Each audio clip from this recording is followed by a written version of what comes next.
Hey, what's up world? I'm Skaugvoll and today I have a great episode for you. Today I'm gonna show you how to add text, logos, any design you want realistically to a t-shirt or jeans, whatever fabric you want. This is a good one if you like to design your own t-shirt and logo designs for prints. Stay tuned. Today I'm gonna show you how to make realistic text, logos, whatever you want to put on your t-shirt design. This is to help you out, see where you want to place your logos or text, to see how it works with clothes. And if you think this looks a bit complicated, don't worry, you can always buy my pack here for $5. You just go to my webpage, which is linked below, and you go there on the contact sheet and you contact me.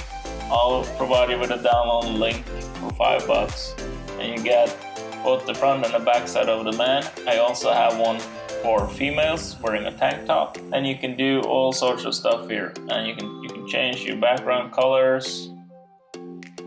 I like this blue, light blue here. Also, so you don't have to do anything other than just replace the text. If you look at the back here, you open up this folder, you double click on that layer, you get that one layer up here. You can turn it off, turn it on. And if you wanted to change this, use something totally different, all you can do is double click it, got the text here, and just make a new layer and let's just do some doodling here, just to show how easy it is.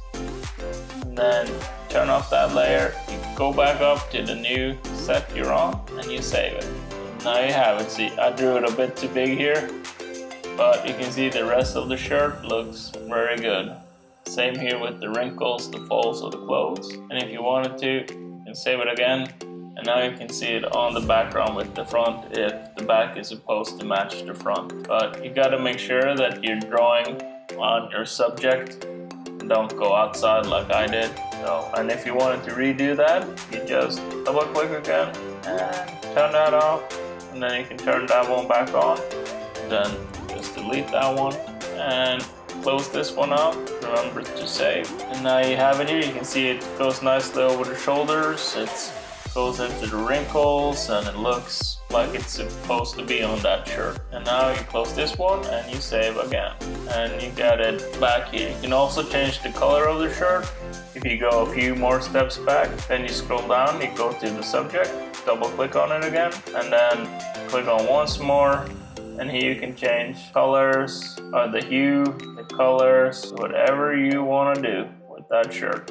And that's how you do this. Now let's get to how we make this text happen, or logos happening, and make them look realistic. Okay, so here we are in Photoshop again, and this is just a super rough cutout that I did in like a minute for the purpose of this tutorial.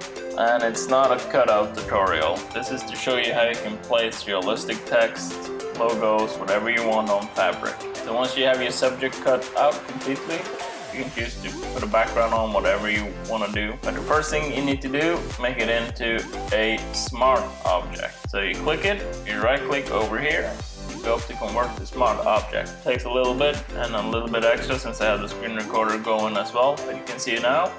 Now what we want to do is we want to make it black and white and then adjust the levels to make it a little bit more contrasty. So you go here and you go to black and white, just press it, that's all you do. Now you go up to levels, and now you wanna put the black slider to the first point of the histogram. You can drag off a little bit on the white if you want, or adjust a little bit on the midpoint. That looks about good to me. So now you're gonna do a smart object of all three of these layers. Shift click them, right click, convert to smart object, just like that. And now you want to go and duplicate this layer. You press up here on the menu icon, and now you're gonna duplicate layer, and we're gonna make this into a displacement map. So here you want to choose new under document. So a new document. You want to call it whatever you want, but I like to call it displacement maps. Displacement map. Man back. That just so I know what it is, you know, which picture it belongs to. So you press OK. Now you go and save it. And you want to save it somewhere where you can easily find it in your settings, or I'm just gonna make a new folder inside here. ID, t-shirt, here. For this tutorial map, okay. And then just hit Displacement Map, man back. And you gotta make sure you save it as a Photoshop file, a PSD file. And there's one last thing we need to do. Displacement maps can only be 8-bit files. So if you have 16-bit files like I do here, you just go to Image, Mode, press the 8-bit, and now once you've converted it, you go back and just hit the save button, and you're done. So now you can go back here to your original document, go to history, and you find where you converted it to a smart object at first, like so. You can put this one away if you want, just exit out. Okay, so now we made the displacement map. That's the hardest part. So now you can add a logo or whatever you want to do, whatever you have. So you make a new layer. I'm going to choose my brush, pressing B, and I'm just going to draw some stuff here. Just to like prove a point, like how it works. And then over here. And then maybe something so we can cover the whole shirt. So we can see the map works. So now we've got our logos on here. The first thing you want to do, you want to make sure you convert this into a smart object. So you go filter, convert to smart object. You can see here now that it's a smart object. So now you're going to reduce the fill to 0%. So now, next thing, you double click on the side here of the layer so you can get up the layer style dialog box. And now we want to choose a color. So you go to color overlay. Here you just have to try out the blend modes for what you want. Lighten works very well with this color of the shirt and this color of the objects you're putting on, or logos, patterns, whatever it is you're putting on the shirt. Okay, so we're just gonna keep it on lighten. I have that color, and you gotta just play around with your opacity here. And next, you go to Bevel and Emboss. Make sure it's checked. You want to make sure you got pillow embossed. You want the technique to be smooth. On depth, you just have to kind of try your way around and see what you think works the best. So I know for this one about 420, 417, 420, that works just fine.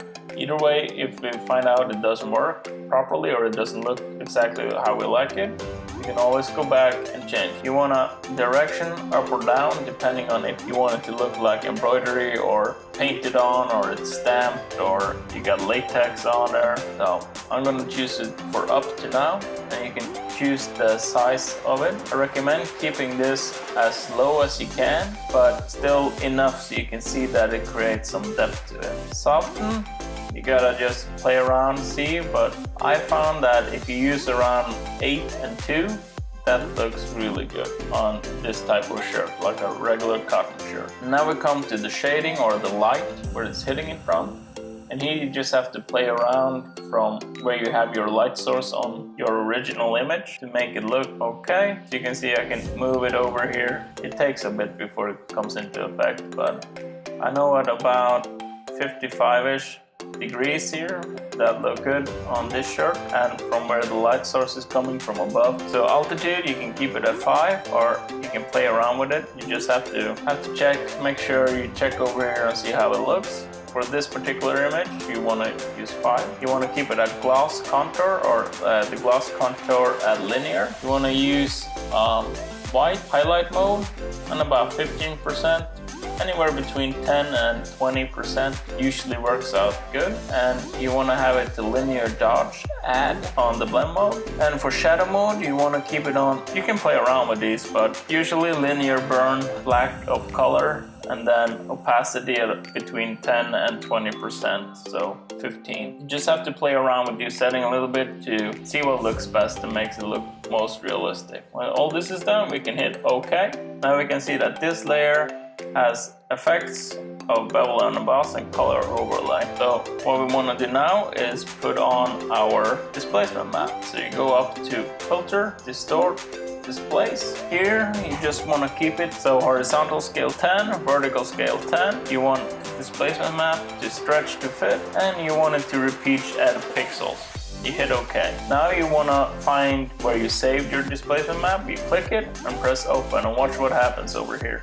You can see it change, and now you want to add just a little bit more blur. So you go to blur, Gaussian blur, to make this look super realistic, and you put this at about 1 pixel and you hit OK. And you can see here, if you zoom in, I used a bit thick brush, but you can see it follows the contours of the shirt. And if you had something, let's say over here, the folds doesn't look super realistic. So then all you have to do, you go up here to filter and go to Liquify. And now we're gonna zoom in up top here. We're gonna just push it in a little bit on that side. We're gonna change our brush here. Push it up there a little bit. Up there, maybe just a touch. And now when I hit OK here, you're gonna see that it changed, and now it looks like it's pressed up. So if you zoom out, you can see all of this. You can see up here it's taking on the color of the shirt. Don't worry, we can always go back and change stuff. So if I wanted to change the symbols I have on here, or the size of them, how thick they are, that's no problem. All we need to do is make a new layer. You can go check the brush again, Command D to deselect there, make it smaller. So you can say, this is a tutorial. Please hit that subscribe button. Okay, and now you just go up to the new document if you got to, and you hit the X.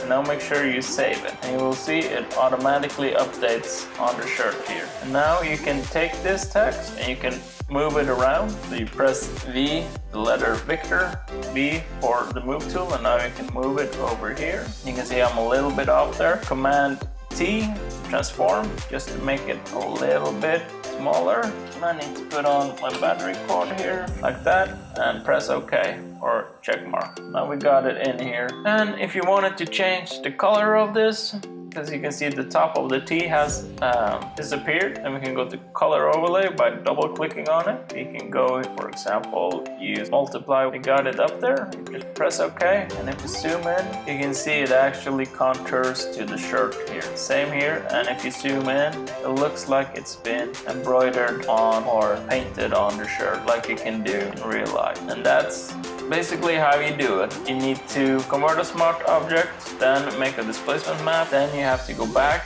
to before you made the displacement map, and then you can start adding your text to logos, and you want to double click on the layer where there's nothing, there's no writing, no symbols, no nothing. Get up your layer style dialog box, and you want to choose your color with color overlay, and you want to choose Bevel and Emboss, Pillow Emboss, and then you want to, once you've done all that and you're pleased with it, you want to choose displacement under filter, displacement map, and then you want to put on a little blur, 1 pixel Gaussian blur, and then use the Liquify tool if you need to. And you can see, since this is transformed, we can see that over the shoulder here, if we go there, press enter, you will see it, the Liquify tool, whatever I did up here with the Liquify tool, it does it with this too. So that's a very simple way to make sure you can use the same thing over and over again without too much work. And remember, if this seems scary to you, you can always go to my webpage, SierraPapaVictorPapa.myportfolio.com, and go to the contact box and hit me up there, and you can buy my mail, which is the back and the front, for $5. You can send the mail and say you want a woman with a tank top, which this is all done for you for $5. And if you want to see a demo of the female version too, just comment below and I'll do a tutorial on it. That's it. It's not that difficult. This could be a little bit confusing, but if you watch this video over and over again, you will get it.